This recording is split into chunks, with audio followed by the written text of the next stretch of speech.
সজনে ফুলের গুণাগুণ নিয়ে কম বেশি আমাদের সবারই জানা। ভাতের প্রথম পাতে অবশ্যই এটা আপনারা পরিবেশন করতে পারেন। তো চলুন রেসিপিটা দেখে নেওয়া যাক।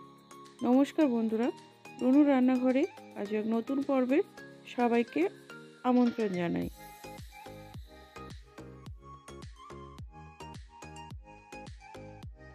রেসিপিটি বানানোর জন্য আমি এখানে নিয়েছি সজনে ফুল। এগুলো আমার গাছের সজনে ফুল, আমি এগুলো কুড়িয়ে নিয়েছি। সজনে ফুলগুলোকে আমি খুব ভালোভাবে বেছে ধুয়ে নিয়েছি। এগুলো বিশেষ করে বাছার কিছু নেই, শুধু আমি এগুলো কুটিগুলো বেছে নিয়েছি।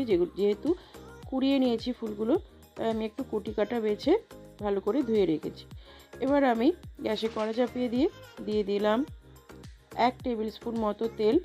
তেলটা গরম হলে তাতে দিয়ে দিলাম 1/2 টিস্পুন কালো জিরে। ফোড়ন থেকে একটা সুন্দর ভাজা গন্ধ বেরোলে আমি সজনে ফুলগুলোকে দিয়ে দেবো, আর দিয়ে দেবো পরিমাণ মতো নুন ও হলুদ গুঁড়ো। এবার সব কিছুকে খুব ভালোভাবে আমি মিশিয়ে নেব।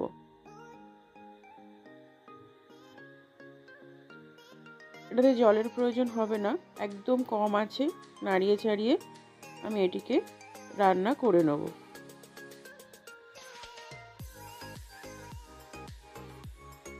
এবার আমি মিনিট 3 জন্য ঢেকে দিলাম।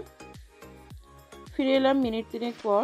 দেখুন, ঢাকা দেওয়ার ফলে ফুলটা অনেকটাই জড়ে গেছে আর ফুল থেকেই জল বেরিয়ে গেছে। এবার আমি এর মধ্যে দিয়ে দিলাম কিছু কড়াইশুঁটি, যেগুলো আমি ছাড়িয়ে রেখেছিলাম, আর দেবো একটা লঙ্কা। এটা লঙ্কাটা দেওয়ার ফলে একটু ঝাল ঝাল লাগবে। কেউ যদি লঙ্কাটা স্কিপ করতে চান তাহলে কিন্তু স্কিপ করতে পারেন। আবারও ঢাকা চাপা দিয়ে আমি একদম লো আঁচে রান্নাটা করব। ঢাকনা দেওয়ার ফলে কড়াইশুঁটিটা অনেকটা সেদ্ধ হয়ে যাবে। ঢাকনা খুলে আমি আবারও এটিকে নাড়িয়ে চাড়িয়ে দিলাম। এইভাবে বারে বারে ঢাকা চাপা দিয়ে কিন্তু একদম লো আঁচে রান্নাটা করতে হবে। দেখো, রেসিপিটা আমার একদম রেডি। মটরশুঁটিগুলো বেশ সেদ্ধ হয়ে গেছে।